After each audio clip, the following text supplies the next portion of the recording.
Bom, voltando aqui depois de alguns problemas técnicos, essas são os grandes grupos, digamos assim, das novas perguntas e respostas, novas situações previstas lá nesse manual para a confecção do Imposto de Renda de 2024, elaborado pela Receita Federal. E o último tópico ali, a incorporação de solução de consultas, que a gente vai ver mais adiante ali do que se trata, mas primeiro cabe ali um esclarecimento. O que são soluções de consulta? O que é uma solução de consulta? Basicamente, uma solução de consulta é quando o contribuinte tem alguma dúvida, ele formaliza essa dúvida com a Receita Federal, respeitando todos os trâmites administrativos ali, e a Receita Federal, se essa consulta atender aos pré-requisitos, ela vai dar uma resposta para essa situação desse contribuinte. Então, essa resposta pode ser por uma classificação de mercadorias, por exemplo, e aí tem uma questão interessante, né? Vocês já devem ter visto aí pela internet, em Reels, em várias redes sociais aí, TikTok, falando sobre a mudança ali, por exemplo, dos bombons que passaram a ser wafer para pagar menos imposto, do sorvete que passou a ser sobremesa, enfim, vários exemplos aí que viralizaram aí de uns anos para cá nas redes sociais. Então, se a gente for olhar lá nas soluções de consulta, tem como eu formalizar, ó, esse produto que eu vendo é um bombom ou é um wafer, por exemplo? E a Receita vai dar essa resposta. No caso do bombom e do wafer, por exemplo, eu não encontrei. Então, se vocês encontrarem, podem até me mandar. Soluções de consulta para o wafer, para essa grande mudança tributária e para pagar menos imposto. O que acontece? As soluções de consulta, ou seja, as dúvidas das empresas, cito o exemplo, por exemplo, do bombom Serenata de Amor, da Garoto, está lá, uma solução de consulta da Garoto sobre a classificação do bombom Serenata de Amor. E a Receita Federal, então, responde que ela entra ali na classificação lá da TIP, que é a classificação de mercadorias para o IPI, no item 18, que é bombons. Então, entra como chocolate, que pagaria o IPI, o Imposto sobre Produtos Industrializados, de 5%. Com essa reclassificação aí que a gente fala tanto, né, o bombom, Serenata de Amor, indo nesse exemplo que está lá na solução de consulta, ele não é mais bombom, ele é wafer. E aí o pessoal até começa, nesses vídeos geralmente se fala porque mudou, e realmente mudou a embalagem, o acondicionamento dele, né? Isso foi uma mudança que mudou a característica do produto e a empresa reclassificou como wafer. Só que não tem uma solução de consulta. Pelo menos eu não encontrei da Receita, então, respondendo que realmente com essas mudanças ele virou um wafer. O que foi, eu acredito eu, né? Eu estou falando pelo que eu estudei olhando todas as decisões de CARF, soluções de consultas, enfim, para chegar nessa conclusão.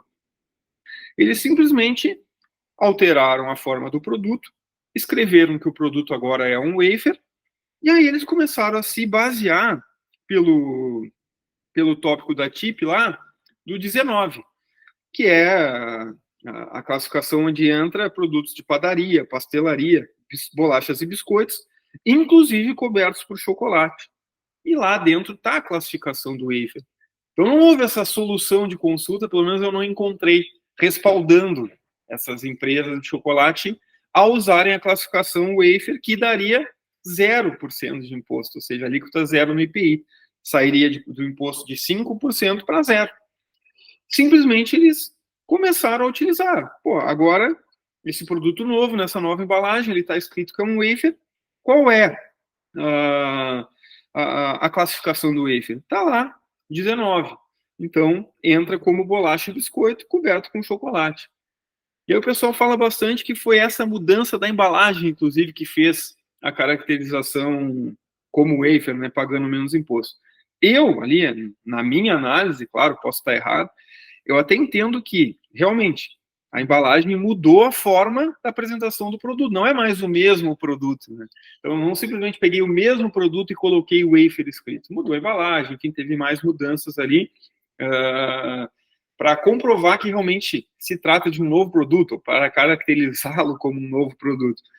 Mas eu acredito que o que fez, de fato, essas empresas conseguirem enquadrar como wafer esses produtos foi, inclusive, algo que não é tão benéfico para os consumidores, né? Mas se a gente for ver, está acontecendo em muitos produtos, que é a diminuição do percentual de cacau, em todos os tipos de chocolate aí, né? Não sou um especialista, né? Mas eu acredito que seja isso. Até porque dentro dessa classificação lá, 19, do padaria, pastelaria, biscoitos e bolachas, fala que pode ser coberto de chocolate, mas tem um percentual de cacau que tem que ser respeitado. Então, eu acredito que, como houve, não para burlar e visando a economia tributária, né, mas naturalmente, uma questão ali comercial, ao longo do tempo, foi se diminuindo o percentual de cacau dos produtos de chocolate, eu acredito que isso também contribuiu para conseguir classificar esses produtos aí como wafer e não mais como bombons, reduzindo aí essa alíquota de 5% do IPI. Mas fiz todo esse parênteses para vocês entenderem um tipo de solução de consulta que poderia ter sido feita para esse caso. Então, foi feito lá atrás, a Receita classificou como bombom, e hoje em dia as empresas, as indústrias aí, utilizam a classificação como wafer.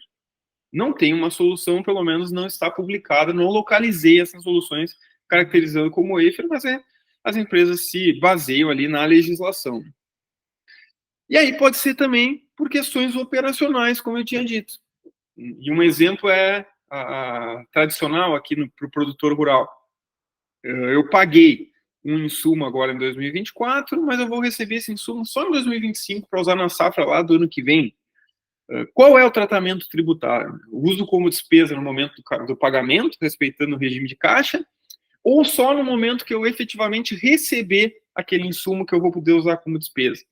Então, tem alguma divergência de interpretações aí? Se a gente for ver, esse próprio manual de perguntas e respostas fala que esses bens adquiridos para atividade rural com pagamento adiantado, eles só vão poder ser deduzidos lá como despesa no momento que eu efetivamente receber esse produto, mas ao mesmo tempo na instrução normativa e na legislação, no decreto lá no regulamento do imposto de renda não está escrito taxativamente isso para as despesas, está escrito apenas para o adiantamento de receitas, tá? Que é outra situação, que é quando eu produzo a minha soja e aí eu recebo um adiantamento lá da cerealista, por exemplo, mas eu só entrego a soja em outro ano.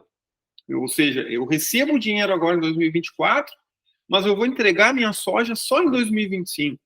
Eu só vou levar a tributação como receita em 2025. E até esse perguntas e respostas lá atrás, ele embasava essa pergunta que eu estou colocando aqui para vocês, né, do adiantamento do pagamento do preço, no artigo da instrução normativa que trata das receitas. Depois ele passou a se embasar no artigo que trata dos consórcios, porque não existe um artigo específico sobre o adiantamento de valores para despesas. Então isso gera essa confusão. E aí eu costumo dizer para os produtores aí, né, geralmente, se eles usarem qualquer uma das interpretações, ao meu ver, eles estão certos. Porque se eu disser que o pagamento adiantado ele já é usado como despesa, eu estou respeitando o princípio geral do imposto de renda, que é o regime de caixa. Se eu pensar que é apenas o momento que eu efetivamente recebi o produto, eu estou me embasando num material elaborado pela Receita Federal, que a gente viu ali que tem força de norma complementar. Então, o contribuinte não poderá ser lesado. Então, eu já usei até esse exemplo ali. Mas isso poderia ser feito uma solução de consulta. E aí, fazendo essa solução de consulta, tá? Que até tem algumas formuladas, mas ainda não teve nenhuma resposta publicada sobre esse ponto aí dessa situação operacional do produtor. Se um produtor faz essa solução de consulta, isso vale para todos os outros produtores? E aqui tem um ponto bastante interessante, tá? Até 2013, quando eu fazia uma solução de consulta, quando eu questionava uma dúvida minha para a Receita Federal, essa resposta só servia para mim. E aí isso mudou, tá? Mas pode gerar confusão, por isso que eu estou trazendo. Porque muitas vezes escapa e o pessoal ainda acredita que está valendo como era antigamente. Eu mesmo, quando estudei, quando eu fiz a minha pós-graduação em Direito Tributário, ainda era essa interpretação aqui que valia na época. Então, se eu faço uma solução de consulta, essa solução de consulta vale só para mim. Então, a gente até usava soluções de consultas ali para terceiros, para imaginar, né, perceber como que a Receita está pensando, aquela questão das normas complementares, né, práticas reiteradamente aceitas pelo órgão, mas não tinha essa validade direta. E aí, a partir ali de setembro de 2013, com essa instrução normativa 1396, mudou essa interpretação. Então, as soluções de consultas elas começaram, então, a ter efeito vinculante, ou seja, respaldando o sujeito passivo, né, respaldando o contribuinte, independente dele ser o consulente, independente dele ter feito a pergunta, né, desde, claro, que se enquadre na hipótese ali abrangida por essa solução. Então, está aqui, ó, desde 2013, independentemente de eu ter feito a consulta, se eu me enquadro naquela hipótese, eu posso usar, então, essa consulta para a minha situação que eu tinha dúvida. Aí essa instrução normativa teve uma alteração ali em dezembro do mesmo ano, só acrescentando, né? Desde que se enquadre na hipótese por elas abrangido, claro que sem prejuízo de que a autoridade fiscal, em algum procedimento de fiscalização, verifique o efetivo enquadramento. Que isso, claro, já está lá no Código Tributário. Obviamente, teria esse direito à fiscalização de tentar comprovar, verificar esse efetivo enquadramento, né? Ou seja, ver se realmente a hipótese que eu estou usando de uma outra solução se enquadra totalmente no meu caso, mas foi alterado para não deixar nenhuma dúvida, para ficar claro ali que eu posso utilizar soluções elaboradas por outras pessoas, mas a Receita também pode checar se realmente eu me enquadro naquela hipótese lá que eu estou me respaldando dentro da minha atividade, dentro do meu negócio. Essas duas instruções, elas acabaram sendo revogadas, tá? Mas o texto continua igual. Então, hoje, a instrução válida é a instrução número 2058 de 2021, que mantém ainda ali o trecho sobre o efeito vinculante, né? Então, as soluções de consultas, quando respondidas aí pelo órgão da Receita Federal, elas respaldam o contribuinte que as aplicar, ainda que não seja o respectivo consulente, ou seja, ainda que ele não tenha feito diretamente essa pergunta, né? E aí o texto segue o mesmo que estava na instrução anterior, né?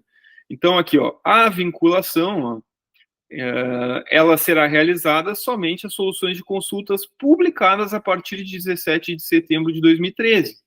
Por quê? Porque a data da publicação da primeira ali, instrução normativa, que foi publicada no Diário Oficial em 17 de setembro de 2013. Então, soluções de consultas publicadas a partir de 17 de setembro de 2013, elas valem para qualquer contribuinte que se enquadre naquela situação, independente dele ter formulado a questão ou não, ou ele aproveitar uma questão que já havia sido formulada, certo?